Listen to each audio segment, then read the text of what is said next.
lima ko im tawai.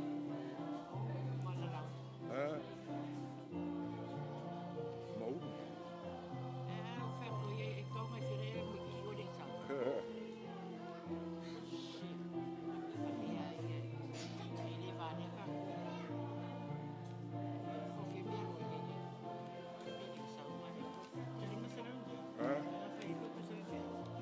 Koe whai kauwif.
lenga ya kirua wala bat falima bat ko fai le ngomakua pa kalo fa kun ngai fiafi la usunga fai fiau kamao ngadwenga bese le madu lo fa ngadwenga e paio le kalesia yung kulanga fa lupe bese veio polo bo ngefa ku kele mai ku kolangi ia balor folau balor balanga ngai fiafi au ke kao fin ngai fiafi ia ola ku lo le ngoi la usunga te bao ngadwenga ia waska ko fai ngaloku awar ko ai mai on sao de fio ki a kogo but fa lo kele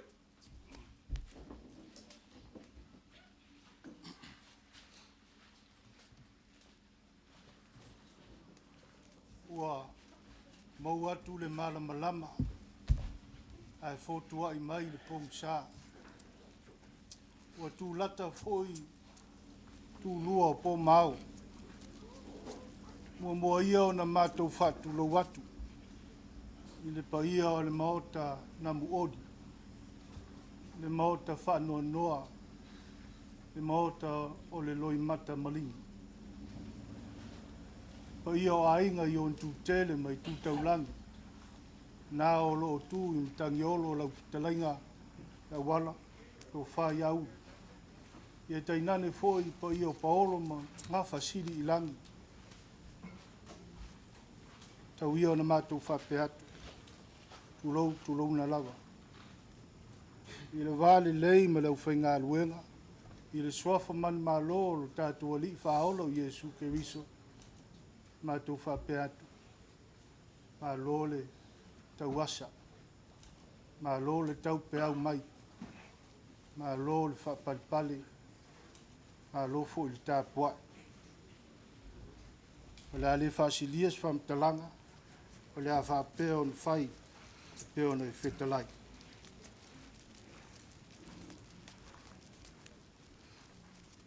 O maia, tātou tāpua i atu i le atua. I o tau vi atu i le ali. Vi atu ia o tau au auna le ali. Vi atu ia i le swafo le ali. I e whawhetaia le swafo le ali. E a mata mai nei lava, ai o i le whawawau, tātou te tālo. Whawhetai tele le atua o awanoa le lau maua, ai wa e saunia ma tāpena ina mo i mātou. Mafuta mai lo wanganga, ina ia mātou whaia le nei taulanga i la ufio, i le moni ma le whamauni. Ma ia i uma i lo lava vi inga, ono Yesu. Amen. Le a tātou pese o saunia.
tātou atu luma o le tua ea le tāu sanga.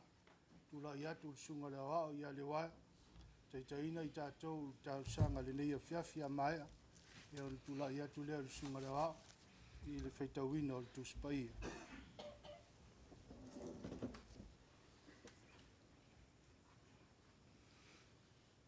Le o tātou ipo ma tālo i le tua. Le atua alo mātou o tua. O le atua lava lau pio o le nei tūla. O le atua mai le amatanga e o atu i le ngātanga. O le atua o le alofa pua ma le alofa e muti ba. O le awa mātou wangawangaia i le nei tuaso ma le tūla o le polo mātou li e. Mātou te mōli mawina. Le Taunuu mai o le tino maliu. O lau au aunga te akono. Ai mese e na mōli mawina no lato o mai. Malanga mai lungo le ea. E tuina mai. Ma mōli mawina. Le mōli o mai. O le sā. O lau o auna lo mātou tu. Ai mātou te whapoi le vi inga i lau fio lo mātou tu.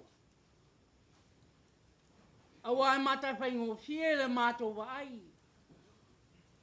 O awala sa uia i lunga o le ea. O ala e whai ai le iloa ma le malama o le tangata. Ao ia ala lo mātou li e. O lo ta oto ai a le tau le mani noa. A o le tāpo i e lepa o. Ai petai le nei tu la o le polo mātu ni e. Pafo i a le vi inga i lau. Le awa mātou mōli mawina i le nei tu la o le polo. O Taunuu manuia lo mātu li e. Pafo i la le vi inga i lau. Awa o le atua oe. Sai lima taita inga le olo le tangata. Amata mai lava. I le malama wa maumani atu. E pa ia lava le nei tu la o le po. Via lau fio lo mato o tua. Awa e mato ta tonu lo mato li e. O a lava me whaia le tangata i lo nei loa ma lo na malama. Ai ale se noa man patasi o la awafi. E le Taunuu me uma i le manuia. Whaapatai wha malolo mātou atua o mātou whiroa i mainga. Tu te tele mai tu taulangi. Ta mā pina e o lava i alo ma whanau. O e sa malanga mai i lungo lea. Whafo i lale vi inga i la awafi o lo mātou atua. Awa e ui lawa ina mātou whenua i. I le tau e welo le mani noa. Ai mātou ta tonu lo mātou atua. Wa umo na ata malama. Wa umo na e saunia. Le tala le lei na i malama ai o mātou tanga. Awa o le oti. Wana o se pale apitanga le tu mau. Awa umo ne saunia. Lo mātou nofo anga mau i le langi. Pe a whai. E mātou te au na ma le whabaoni i lau fi. No mātou wa pe ipo lea lo mātou atua. Pe alu ale nei tu lau le po mātou sula ina le lopa ma le anga le lei o lau fio. Walo na si la fie e lau. Me au na mātou tu ina atua i le taulanga i lau fi. Ai sili alo mātou atua. Le taulanga tu tasina e whai e ala i a Yesu ke riso. Le taulanga mō mātou tangata. Whai le nā ma taulanga manino e le nei tu lao le po. Panga le alo mātou atua. E anga sala le tangata. Sa e tuli e se inga le tangata e le whatoanga i e tena. Ono le leu se tai o le tangata. Ai pe tai lo mātou atua. O lo walo fatu noa lo mātou ni e. Sa e o toi au mai ai le tangata. O ala o mātou whale tonu. O mātou se. Whale tonu foi o lau au na lea. Lea li i elo mātou o tua. Mātou te tui nātu i lau fina. Ia o ngāle toto pa ia o lo mātou wali o Yesu ke viso. Ina ia sau ina ai ma mangalo ai ang sala le tangata. Mātou te talo i lau fio le nei tu lau le polo mātou o tua. I sau ninga a mata o lau o ona. Te temi po i o lau mumua whaalongo longo o mātou tangata. Se upu wa tō matau inga mai lau a fionga pa ia e hala i lau o ona. I alu ma le mana lo mātou o tua. I ofi po i whawaa i kina ngalo. O le tina ma le nofo i alo. Ai mese ainga. Whaanoa noa no le malanga leo. Mātou te wala au i lau fio lo mātou o tua. Anga le lei mai lau fio le nei tu lau le po. A mata e oe. I ua me uma i ate. O le mātou o lenga le mātou tu inatu i lau fio. Patasi malangona lilo le tangata la vaia. E ofo inatu ni e whai ailo lava finangalo. Ai awane whai o mātou. Wapa mamalu Yesu ke riso lo mātou wali i mo lo mātou whaole. Mātou wole mamala au e toi. Amen.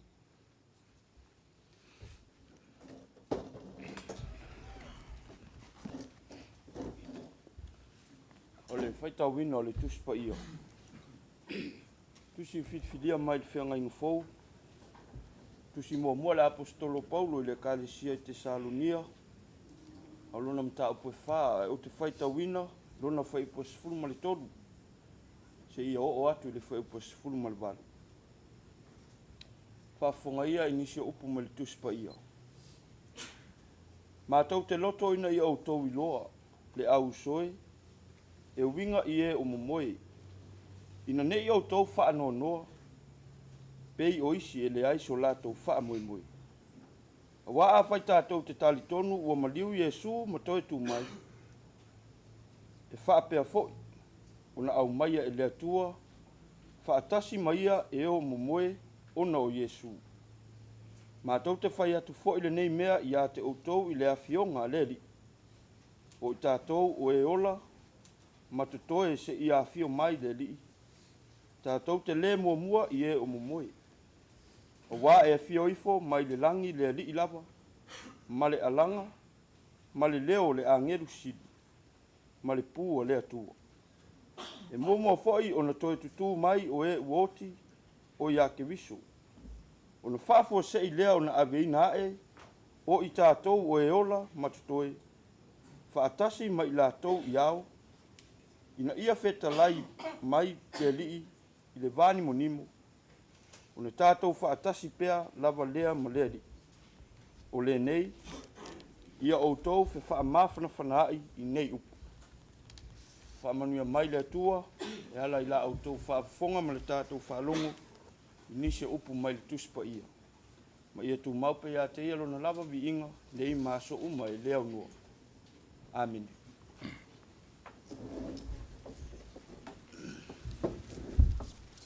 O se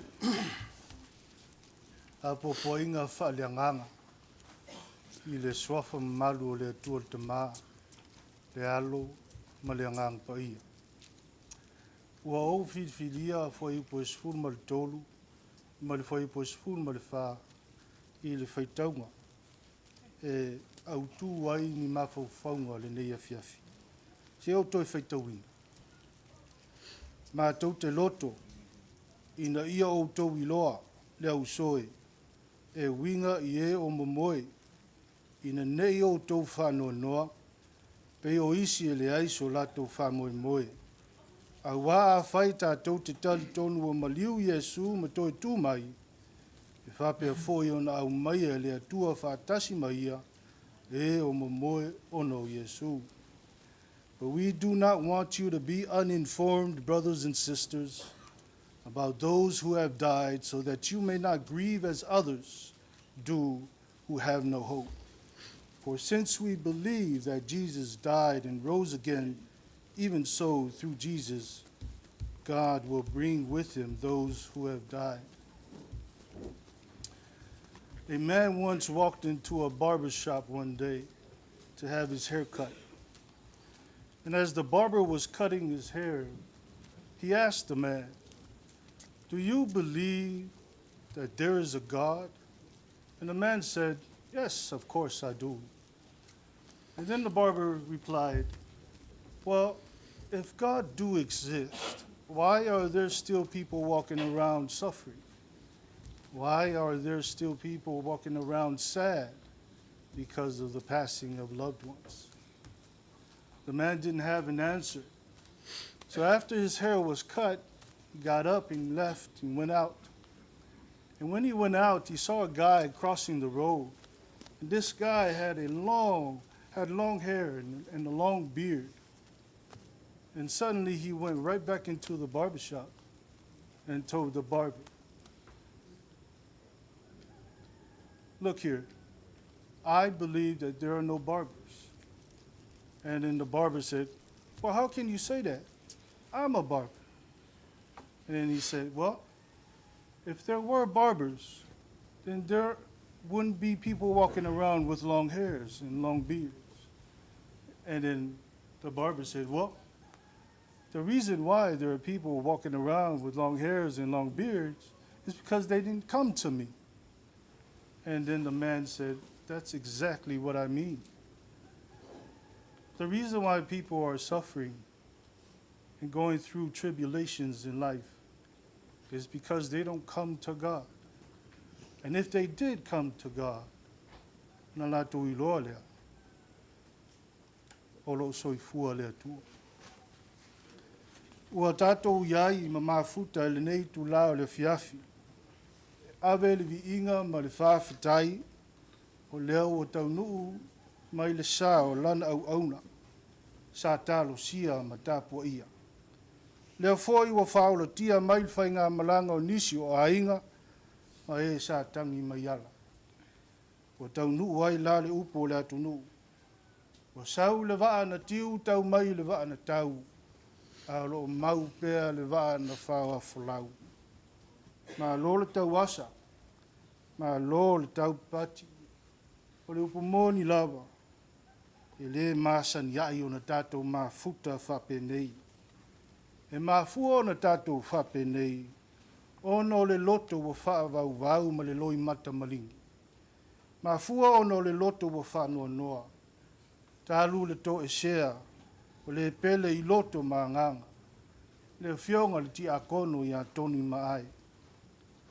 Tā lofa i le tinai a sala, tā lofa i si lua whanau, tā lofa i pa i o ainga, si tātou nuu, o si tātou i kālisia. E leo se mea whainga o fie i le o langa o le tangata pe a o mai mea whainga tā whapenei.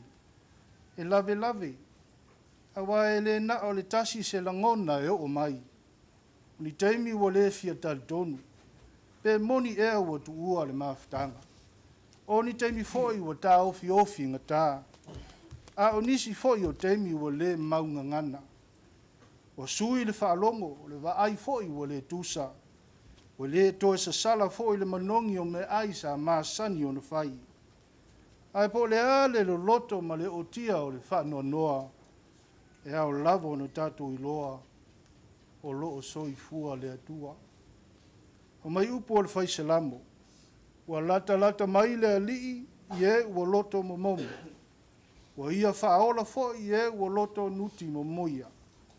Ai whamai i saunuanga whamalusi au o le apostolo Paulo i le kalisia i te Salonia. Ma tau te loto ina ia o tau iloa le ausoe. E winga i e o momoe ina nei o tau whanua noa. Pe o isi e le aiso la tau whamoe moe. Wa fai tātou te tali tonu ua maliu Iesu ma toi tu mai. I whapea foi o nau mai e lea tua whatasi maia e o momoe ono Iesu. Ua whea ngai nei Paulo ma le whawhita auli. O le whawhita auli, ina wa ia whatuina le kalisia i te Salonia, na ia awa awina le nu. ua lata mai le teimi e toe afio mai le alii. A o le mea ua tupu, ua maliliu atu nisi o le ekalesia ae leʻi afio mai lava le alii. O upu la nei, o loo faamautinoa ai i le fanau o le atua, e leai se mea e popole ai. Ua e faapea foʻi ona au mai e le atua faatasi mai ia, e o momoe ono o Iesu. O le tāua o le nā mau mo Paulo, o loo si o mia le kalesia i tangata o le nuu o Tesalonia, o i lātou e iai talitonunga ma faatuatuaga esi. Lātou te aamu i e talitonu i le toe fuataʻina o le ola, e pei ona moli mauina i le keriso toe tū. O le talitonunga e leni ma tangata Tesalonia, e ngata lava le ola i le taimi o soifua ai le tangata. O le ala lea lātou te tangi tu'i ai i le whaanoanoa, pe atu ua le mafutanga ono le oti. A wā lātou te le talitonu o loo soifua le atua. A ua whaamanatu mai e Paulo i le aupa ia i Tesalonia, e pe ona ia whaamanatu mai i le aupa ia i Waitongi, i le whapena e o whaola ina e Keriso. O le atua lava o loo soifua lava pea. Lo ia whaalata lata mai, ma fuai ona le tatau ona whaanoanoa umi le whanau o le atua, e pe o isi e le o mai i le atua. Awa e pe lau foi ona whaalata lata mai le atua, e hao lava ona tātou whaalata lata atu i a te ia.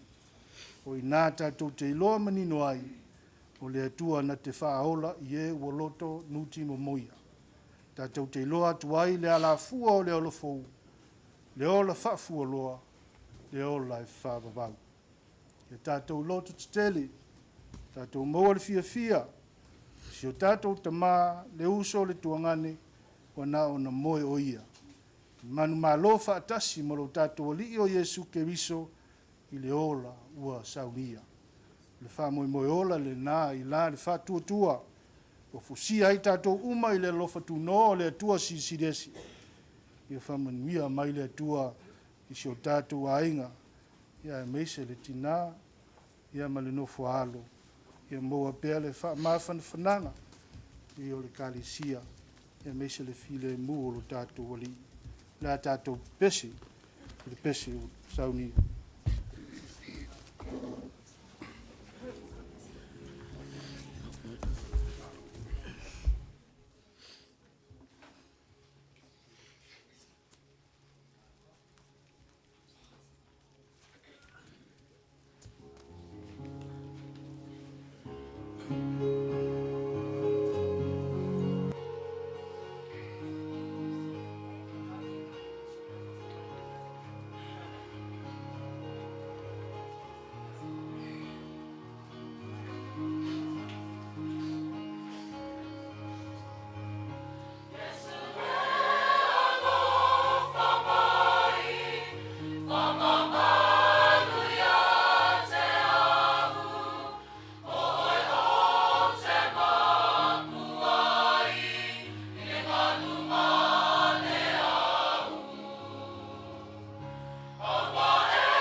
tātou whai u le talo.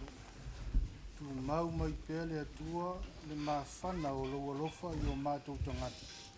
Me se le nei afiafi mo na tāpenanga. Le lofa ma le manuia o lau fio le atua le tamā. Le lofa sa ili o Yesu ke riso lo mātou li ma le whaola. I le ma le mawhatanga le motusia mo lau lava nganga pa ia. Nei e o le whavavau lava. Amen.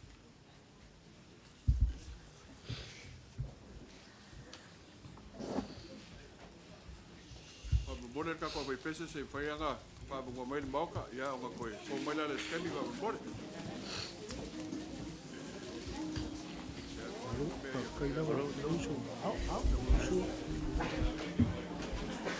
Saya itu orang pinjangnya tengah ngaji dah. Aku kok dia orang ni.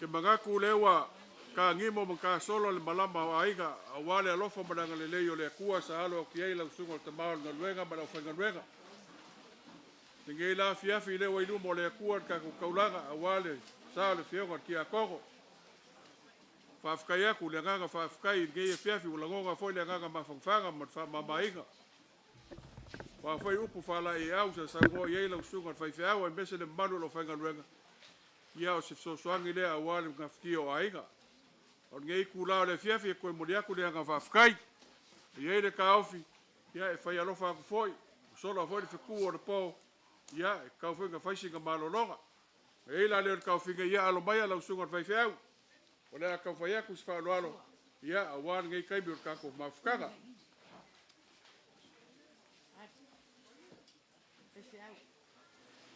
auroa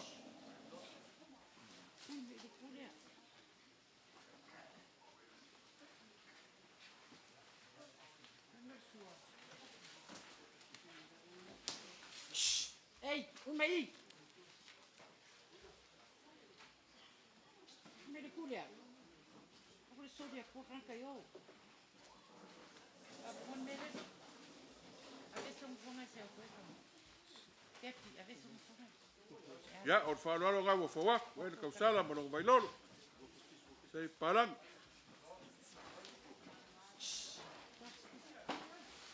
Alomo. ia tuka so lewa e pus misop ia e ofkai dio le malo ma koga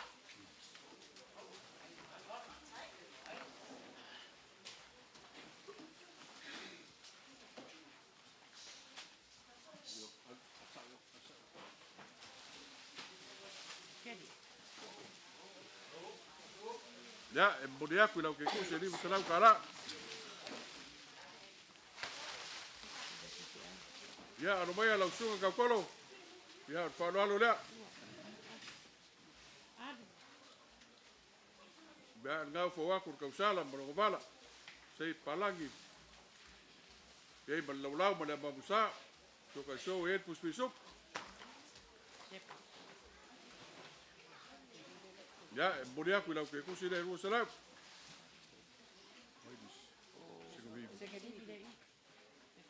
ia no mai lau sunga fai fai au rivi ia o whaanoalo lea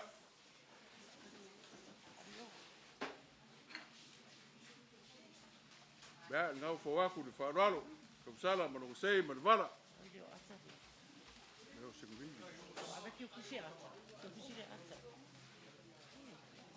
ia suka so wa et pus pisupo et pus pisupo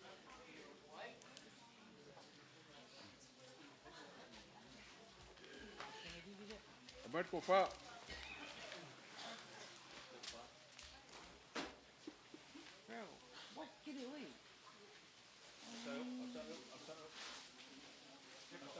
Ya, e mori aku lau, ke kusi ne rua se lau. Aru mai lau sugar fai fiau manolo, te taia. kai uma no fa jau ya ngau fo wa ko le ko lolo mo sei so ko so wa i pus bisopo O fa. Vai no ko fa ya ko fa le fa wa ko tu ko fa malolo ya mo le ko le ngadu salam kala le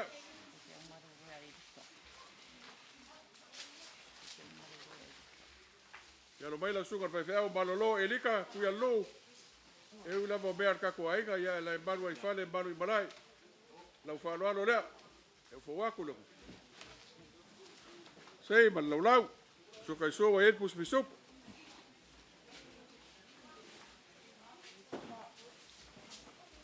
ya ka pega foi aiga ko fa mo la sugar fa fa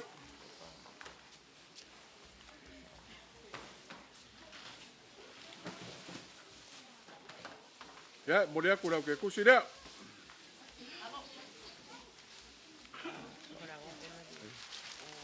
Vai ser ia de waya, vai ser ia. Ya. Ya, lo suka la wa o le waya. Ya, ole. Fa no le lo suka. Ya, ka we le ia bro, lo ke kusi da.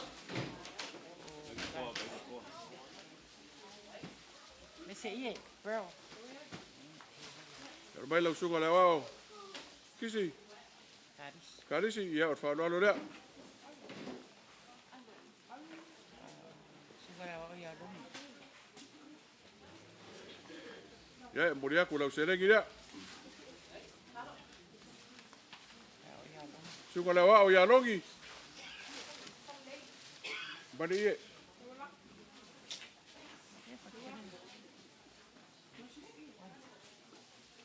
Suka la wa o ya longi, ya, moria ku lo ke kusi da. Awa o makanan po sina mai. Ya, lo suka la wa o makana fo, kiunga ba ai. Ya, lo fa lo le.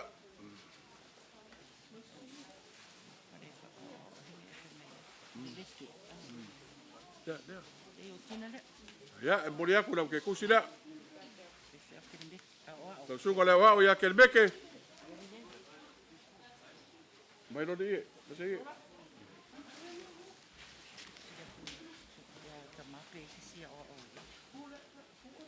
Ya, kelbeke dia. Aku avia nai. Kita sama sisi ya o. Wa e sisi, pai fe au sisi wa. Aku lo me au tree. Ya, le lei. Ya, la ka fa ya ku le. Ai ga wat ka mo fka ko le fief. Ya lo lumba. Asi de sisi pa vai ma de. Ya, Ya va pe. yo, suka tama. Asi me ai. Abi le siki. Kalulu. Ya, si uno me la fenga. Ke uma.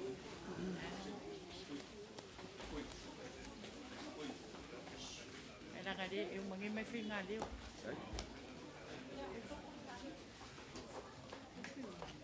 O uma makan.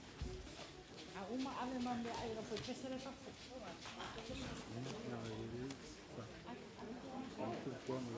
Ah, wa ya. Olo. Ya, pa ye se ka ko ka Ya. Su ai. Ye fief. Ia la upio lo mato tua o tino la wina wato mato malosi. Ma pa ia fa manuia ai. Ta uia ono mato tangat. Tua ko Yesu. Amen. Ben. O foi pesi. Akamakua. Olo. Ya, wa ya. Pa ia lopa foi kulanga o lengai kula kia. Yai. Wa, o leva foi le po. Mako kele ua mungu foi lengai kua so kia. Ma de da ba. Suaku ole, songa fa ke ngai no problemi. Ne se foi le ku songa fa ke ngai nga. Alo. Ai mese fa kua. Al pongul mga ku ngai kula kia. Kawa nga pa isi nga fa kai. Kai da ba. Leo akakala ie o wa. O ia boia pui pui ai lawa moka. Au malai fo. Au kulanga foi o whaanoaru. O amal ka mau ainga lea ua. Whakaopo le ngai kula kia. Ko loko mangaku le suaku le sunga i whawhirai ni kauranga. Mea ki oia ki o ngai sao, mau pūma le kapau. Ia, A le ko lako ia wala mal whare lima mal ngako le kuia kua kulo. A le liwa ia le vai le suaku le sunga i whawhirai ni aku. Le ila ngai mamalu. O pa ia o loko wainga. O lupi whalele o loko wainga. Ia ilo mga ku whapea. Le anganga whawhai au. Te ingo pa ia kuri ke musola. Ia lopo le kua. O amea ua. Panga ngau ngalo mga ku. Ia au mal ngā ruenga le kua. Ko whakukumu i ngau mamoka. Maua pea lau ko wha. A wale kau singo le lang lea. O hangi koe keimi fo. Kako kau mawai le ngai kula po. O mai e le li i angeru o se ngai kuai. Kako ki makuka whakas. Al whai le kai a fau mal malama o longu mumua. Kako i lale mi inga. Langi mai nga le suaku le sunga whakengai nga ma pua. Me se foi ka liu le alo vai le suaku le sunga whakengai nga. Maua pēr le sukua mu. O mako upu o le a mako malo roa. Kai.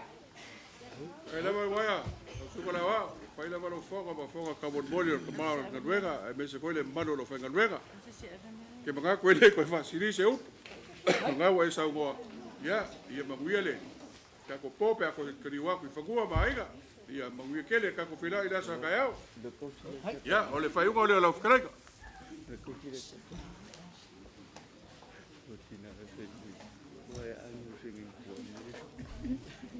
Ayo.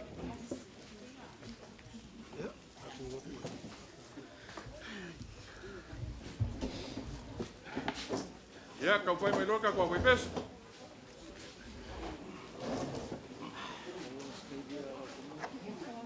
Ya.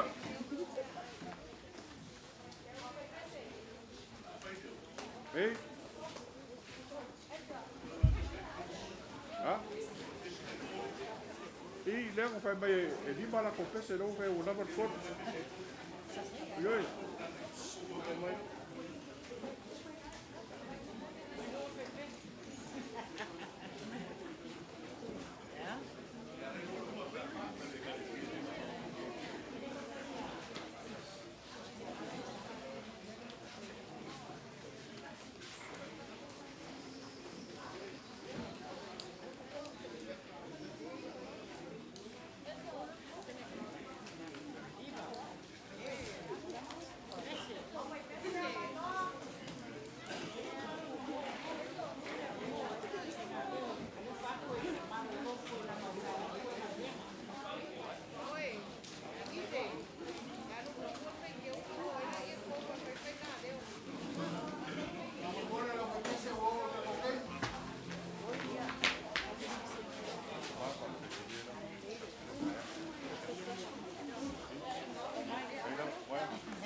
mako ngai kura raso. Kura raba ngai kaya o ngai kura ngai. Mai a voi sa minga ma pegava, pegarei tu ma prima ma ngava. Ka ngai voi kura raso ya. Daron ma ko ko rege ko ma ko la rege. La ko ko foi foi foi. Mulher com quem me matou o mama, o sai foi o mai foi. O saúde, o já como, já Taunuu, já. Uau, o foi campo pelo aí, mas tinha feito um foi, a teua, já. O aí ele se matou, cara mapel, já para o aire, o pai peixe leva no, já. O ele aqui a como, já o se castigou essa peixe bom, já passaram os aurores. Porque o palmario, que pouco me pena, e eu vou tirar como é peixe moca. E olha, e é certo. Agora vai me voar, foi peixe moca. O mundo não vai colocar. Puxa voar. E vai voar por povo que é como. Aí a sala, deixa voar para mal. Porque lá uma cuca voa, uma cuca pena nem a mais pena. E vai com uma foi, passo para peguei. É como é mamure muquia. Ko uru boi kuma. Ai le mawai le ropo le kua. Mai ka ko le aso ma le aso. E pa o meso ma ko kontarama ma o pa yo ai. Ka o ma pe si ko pa yakure. Pa pesa no. Ma ko ra au.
Maru ko lo vai pesa yo fulanga fa lu per ka ko fianga ko fa malo fa kai ko fa no mo le maga ia le sa le fianga ki a ko ya ele fo ma fkara ele fo vo ko i loga le foi pesa ko i loga foi ka ku ale fianga ki a ko lo vai pesa ai fa kai mo fa no ngai kula ya alo e ko foi sa se kai mi fa wa ko se ba ko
o mamai o kou. Salori lo kalenga ulu e. Salori ko kasi ma ko pes. Ia kale ko pesa o i mea se. Lea fa mai o e fa ma le pes. Wa la ia ala fa ma kun ma ko pes. Alo. Mama mai ka ko pes ia wa pes ia ko pes ga ko. Ia ma ko pes mo kuli la. Ya.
Baro. Wafa ele se kuli wa pale. E ile mga kumaulunga ngeia sia le awa pai winga le nga ruenga fatese. pe o ngai ai linge ia fias e mga kufoi ia lea ua maupua kufoi wharoronga foi ia te kasi kufoi au fai pese e wawādua ma leo fai pese al malama ia e pe o ngā iai le whāro ano le fai pese nu ia pe ka iange ia o kuranga masangi ia e voina nganga monga nunga ia e kako ke pulpulgima whakasi ma kako whasohai o kako nagonga mapanga inga ia whapea o ngā maua se mawhangawhanga o ngā kuenga Kai rawa.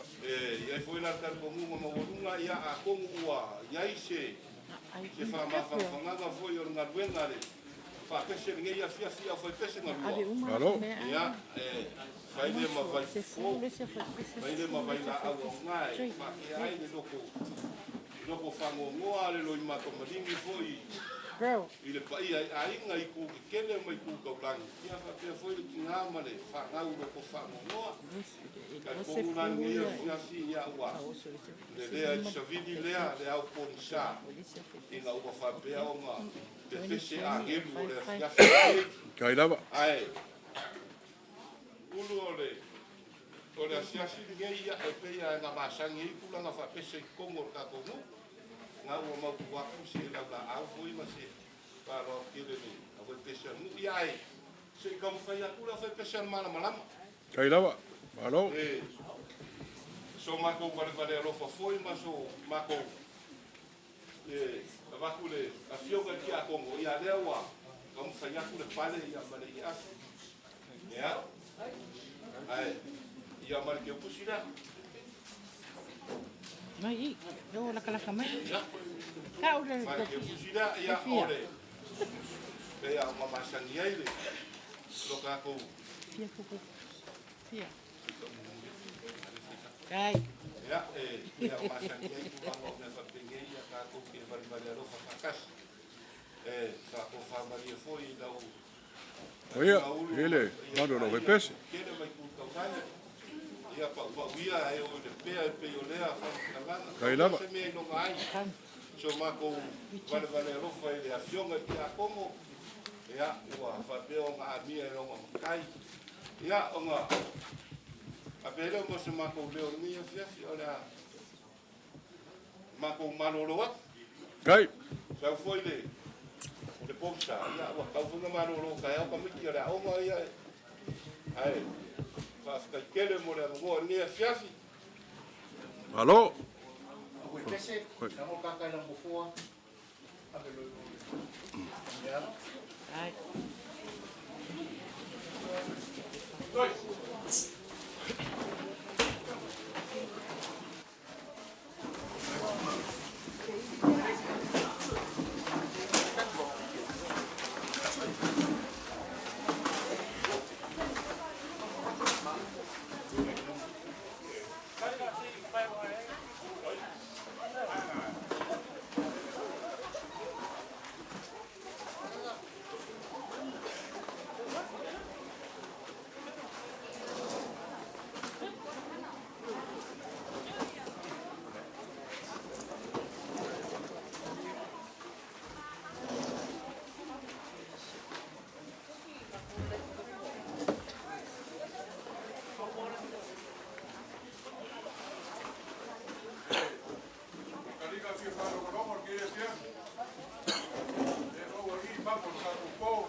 Ega.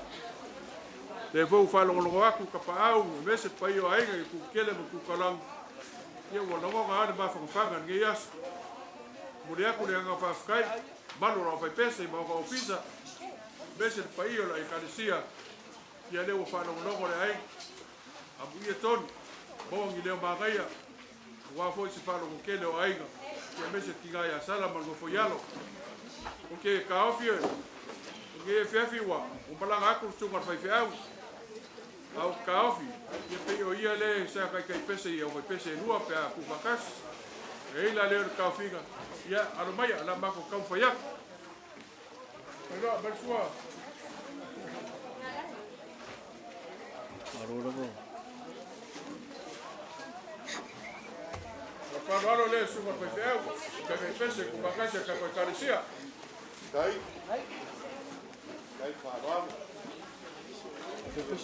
Ya, lau ko aku tau sala mo ke lo. Ka sua ngam ye. Sala ko ka kas. Ba.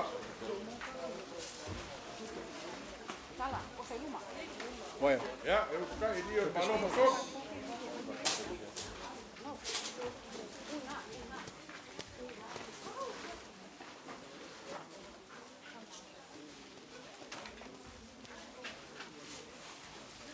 Ya, en Muriacule. Para los fefea o cou se lau kala no que bus. On mai sua. Sua le kasi. Oya, le fefes. Ya, anu mai le. Mano le fefes go. Ya, o fa no le. Eu wa ku no. Ai no no lo sei. Ya foi le amamsa. Tu que sua vai tu piso. Ila ba. Asa ko ainga.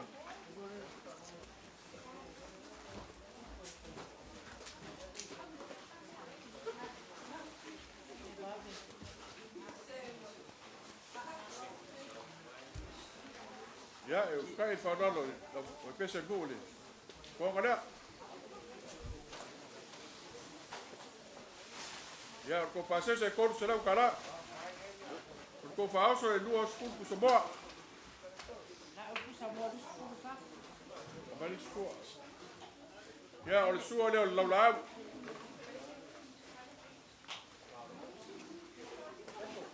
Ah, Ko wa ko le mamsa. Ko ka sua o e tu piso.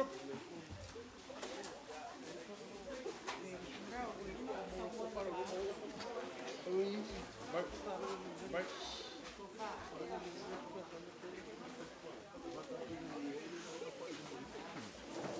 Ya, ko fa ngari. Wala la. No moli aku puso mo e lima. hey, Ya, lau mai luma. Mani sua, iar mai le. Lo mai pesel, malam-lama. Ya, fa no le lo mai pesel malam-lama.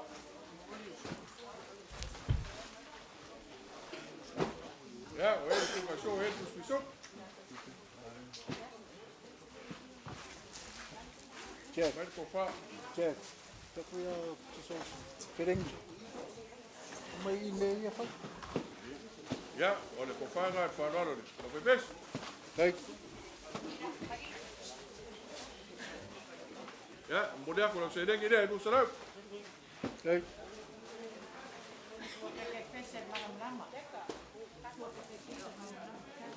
Ya, tu ka kai pes malam-lama. Ka ko ese. Ya, fa no le. O ye lo sei, bro, bala. Lo la mo le vamos a ver que o ka pasar. Tu ka show ele pus piso. Ya, lo ko fa foi le. Modi aku lu serap kala.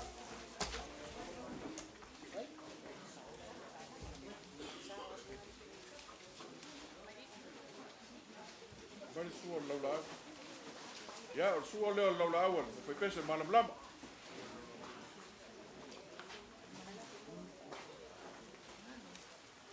Hey,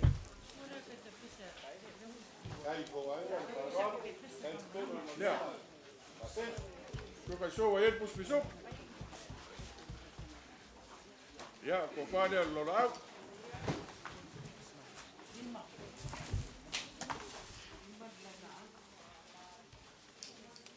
Ya, but fa oso e lima puso boa. Ko fa oso e duas full puso boa. Dela ko wa kuiluba.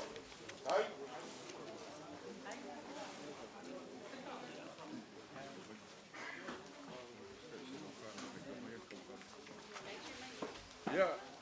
Wa ko fa ya ba. Ya, wa ko se lau kara le lo fonga wale. O be pese malam-lam. oh, ya ba lagi. Ya, lo fonga pau. Right. Ya. Wa ho le fonga inga ni. O be pese go. Ya bagas.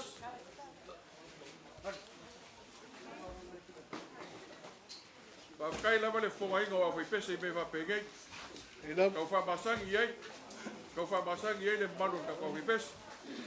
Ka ko le loa lava me fa sangai ka kau. Pe ko Maria lo kalega fa kasi. O pese ai ko pese ina ka kau. Ya, ora ngā ngai fiafi. Le wai ruma le kuar ka ko pespesenga. Ka tongu le nganga lewa, na ngonga foi le ba fanga ngai asu. Ia ukaringa foi e fifa longo. Ai mau ka ba alu po ka ko pese. Ia se ma se malosi e wale aso. Le so ka ia le fionga kia koko. Ia ka pe fideli ia ga le le kua. Ia maru ia ko foi aku ia inga. Ia war ka ko sawinga le so ka ia. Malolo foi ngai ku le fio ko mo po. E be se foi pa yo ainga. Ia ga le kua ka ko po. Ia on mako ka le ma nga fa lolo. Pagkaya po ulo. Foi o fikalay na lingay kula po. Sa kongo ele se pang kalam kele. Awa nga pa ia le nga pa. Kat lang leo lo e. Kun kan yolo awale kung singo le lang lea. Pa pe leo se ngaku mo sila ngonga lingay kula laso. Iya, ana iya le nga ko mai la la leo la ba ko ko ko leo. Kailawa. Ia, ole, ulanga ho le selengi, ko se lau leanga o mai. Kau ko aku ni pai o ai.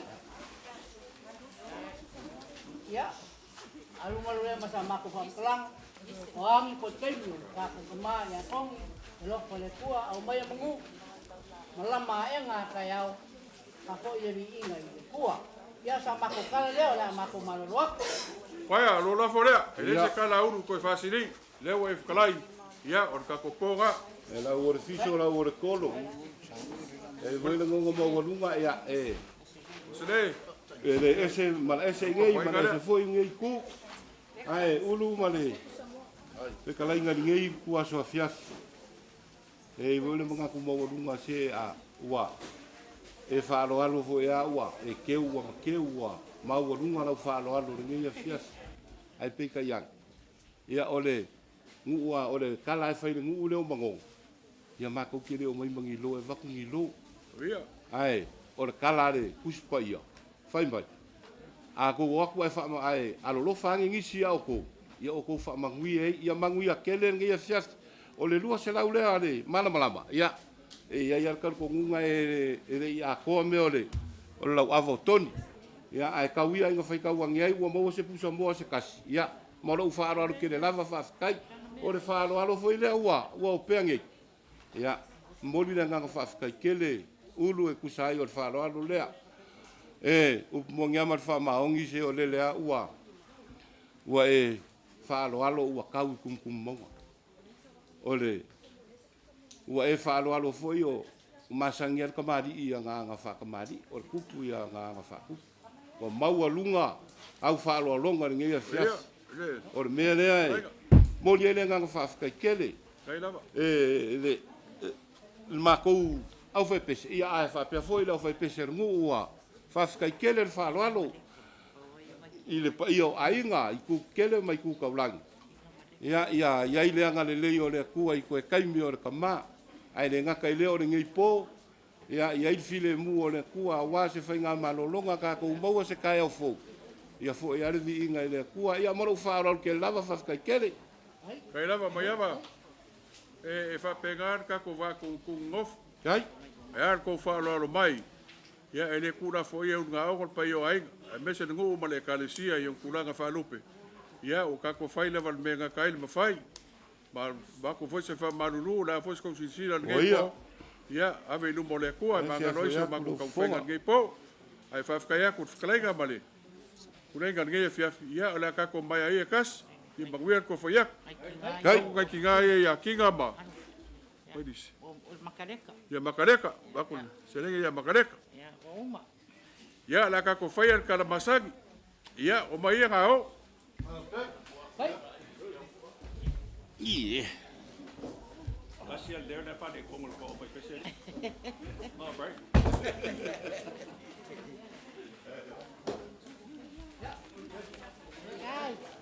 Okay.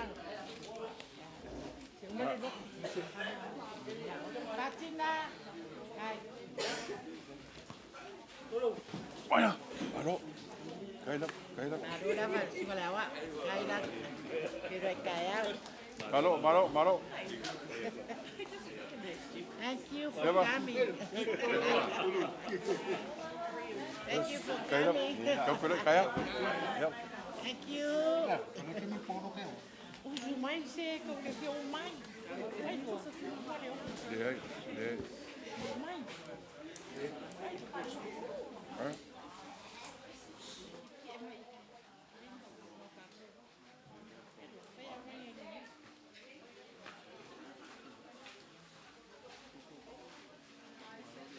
Paro la ba. Ka kai ku ka poi ka la ke ngol mo pu. Paro la ba.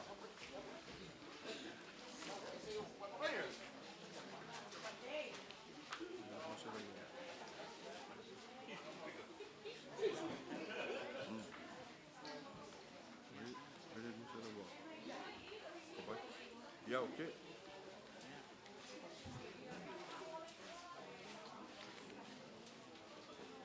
Lau, lo que pueden hacer.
want them Raiders, huh?